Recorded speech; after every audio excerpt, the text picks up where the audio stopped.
아나니아 삽비라와 아담 하와의 선택은 하나님이 허락한 자유가 있었다. 자유 없는 천사보다 사람이 무엇이기에 죄와 죽음을 선택할 자유가 있을까요? 아나니아와 삽비라는 신약 성경의 사도행전 5장 1절에서 11절까지에 등장하는 인물들입니다.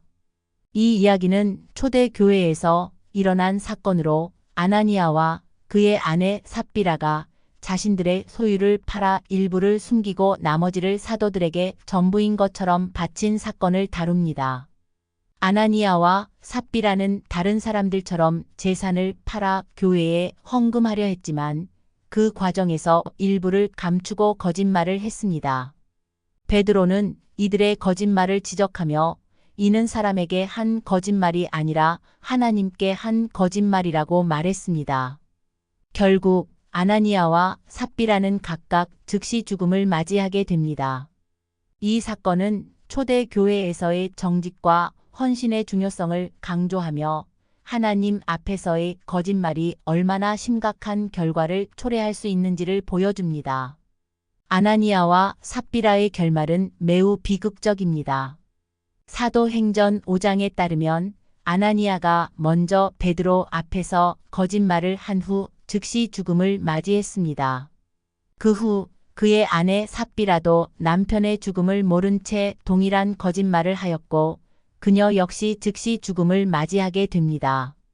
이 사건은 초대교회 공동체에 큰 두려움을 불러일으켰으며 하나님 앞에서의 정직과 헌신의 중요성을 강조하는 교훈으로 남았습니다.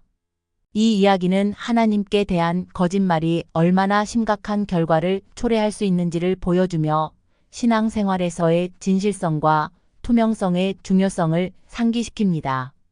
사도행전 5장 1절에서 11절까지 읽어보겠습니다. 아나니아라 하는 사람이 그의 아내 삽비라와 더불어 소유를 팔아 그 값에서 얼마를 감추매 그 아내도 알더라. 얼마만 가져다가 사도들의 발 앞에 두니 베드로가 이르되 아나니아야 어찌하여 사탄이 내 마음에 가득하여 네가 성령을 속이고 땅값 얼마를 감추었느냐. 땅이 그대로 있을 때에는 내 땅이 아니며 판 후에도 내 마음대로 할 수가 없더냐. 어찌하여 이 일을 내 마음에 두었느냐. 사람에게 거짓말한 것이 아니요 하나님께로다. 아나니아가 이 말을 듣고 엎드러져 혼이 떠나니 이 일을 듣는 사람이 다 크게 두려워하더라. 젊은 사람들이 일어나 시신을 싸서 메고 나가 장사하니라. 3시간쯤 지나 그의 아내가 그 일어난 일을 알지 못하고 들어오니 베드로가 이르되 그 땅 판값이 이것뿐이냐. 내게 말하라 하니 이르되 예 이것뿐이라 하더라. 베드로가 이르되 너희가 어찌 함께 꾀하여 주의 영을 시험하려 하느냐. 보라 내 남편을 장사하고 오는 사람들의 발이 문 앞에 이르렀으니 또 너를 메어 내가리라 하니 곧 그가 베드로의 발 앞에 엎드러져 혼이 떠나는지라. 젊은 사람들이 들어와 죽은 것을 보고 메어다가 그의 남편 곁에 장사하니 온 교회와 이 일을 듣는 사람들이 다 크게 두려워하니라.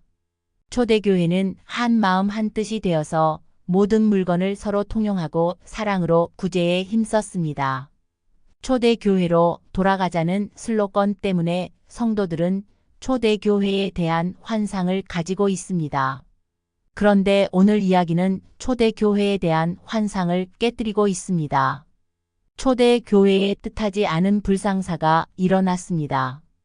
아나니아와 삽비라 부부가 베드로에게 책망을 듣고 엎드려져 죽게 된 것입니다.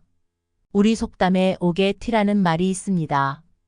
바로 본문에서 초대교회라는 옥에 티 같은 아나니아와 삽비라의 모습을 보게 됩니다.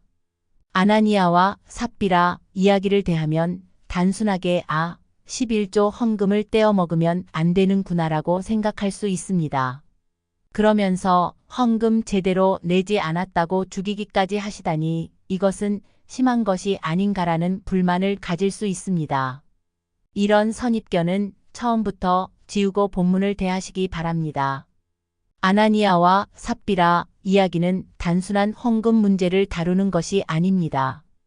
그러면 왜 아나니아와 삽비라 부부가 돌연히 죽임을 당하게 되었고 그 결과는 무엇이었는지 살펴보며 교훈을 얻도록 하겠습니다. 아나니아라 하는 사람이 그의 아내 삽비라와 더불어 소유를 팔아 아나니아는 여호와의 은총이 깊다는 뜻이고 삽비라는 보석같이 아름답다라는 뜻입니다. 두 사람은 아름다운 이름은 가졌지만 마음은 그렇지 못했습니다. 아나니아가 그 아내와 더불어 소유를 팔았습니다. 소유를 팔 때 부부가 더불어 하였습니다. 여기서 더불어라는 말은 공모했다는 것입니다. 아나니아와 삽비라 부부는 소유를 파는 일로 공모했습니다. 개인의 범죄에 비하여 두 사람이 합작하여 지은 범죄는 더욱 파렴치한 것입니다. 그것이 어떤 일이었는지 2절에서 살펴보겠습니다. 이 그값에서 얼마를 감춤해 그 아내도 알더라. 얼마만 가져다가 사도들의 발 앞에 두니. 아나니아와 삽비라 부부는 종교적인 공명심을 가진 사람들이었습니다. 그들은 다른 사람들에게 주목을 받고 싶었습니다. 누구보다도 헌금을 많이 한 것으로 알려지고 싶었고 그로 말미암아 가장 영적인 사람으로 보이고 싶어 하는 마음이 있었습니다. 그들은 바나바가 토지를 전부 바치고 초대 교회에서 존경받는 사도가 된 것이 무척 부러웠던 것 같습니다. 그래서 부부는 서로 의논하여 소유를 팔아 얼마를 감추고 얼마를 가져다가 전부를 바치는 것처럼 사도들에게 바쳤습니다. 그들의 죄는 일부분을 드린 것이 아니었습니다. 하나님 앞에 드리는 것은 많고 적고가 문제가 아닙니다.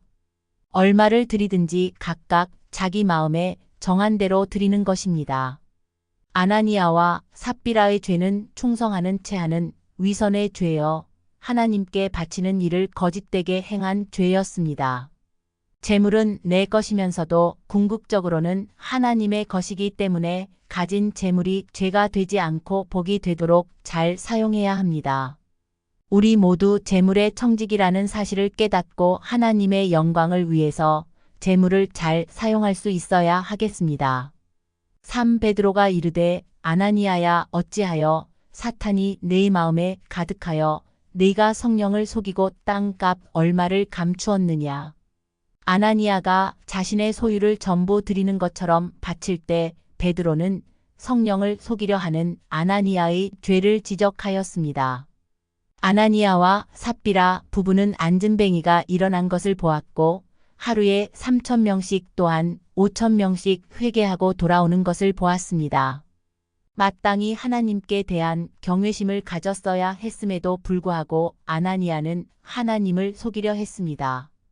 이러한 점에서 아나니아가 지은 죄는 보통 종류의 거짓이 아니라 특별한 것이었습니다.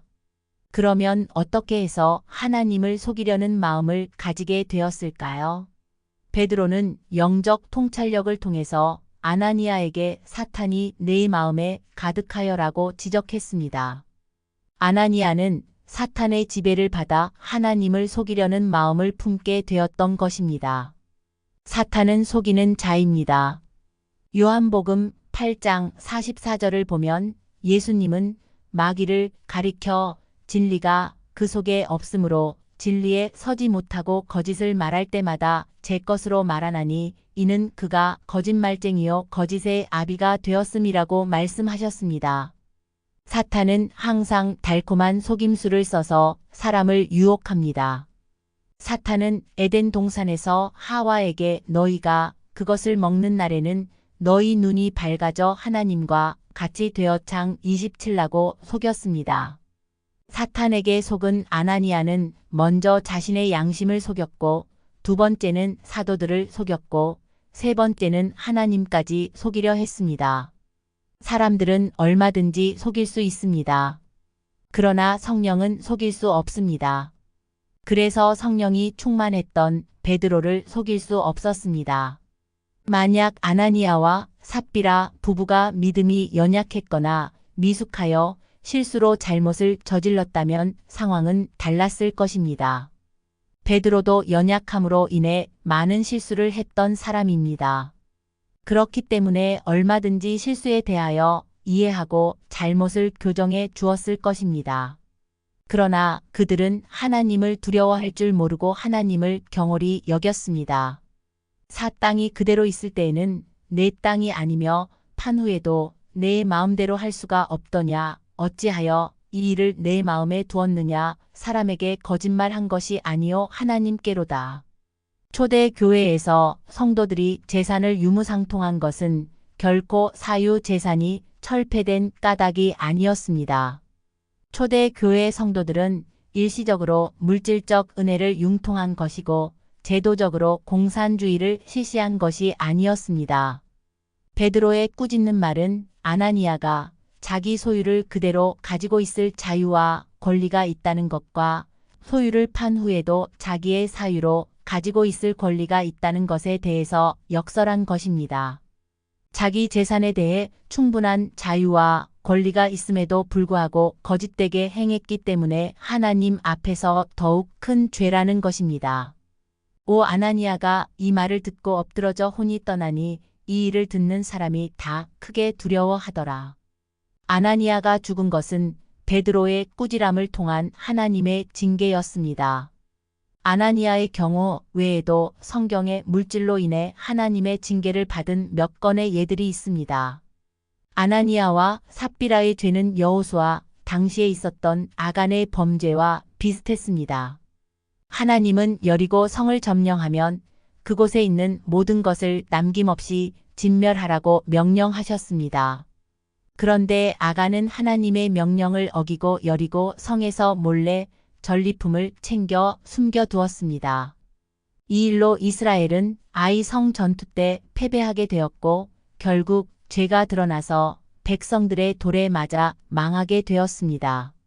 또한 나아만의 문둥병을 치료한 엘리사가 감사의 선물을 거절하자 그의 종 게하시가 그것이 아까워 몰래 물건을 빼돌리다가 문둥병이 걸렸고 발람 선지자도 재물에 미혹되어 발락 왕에게 끌려다니다가 당나귀에게까지 책망을 들었습니다.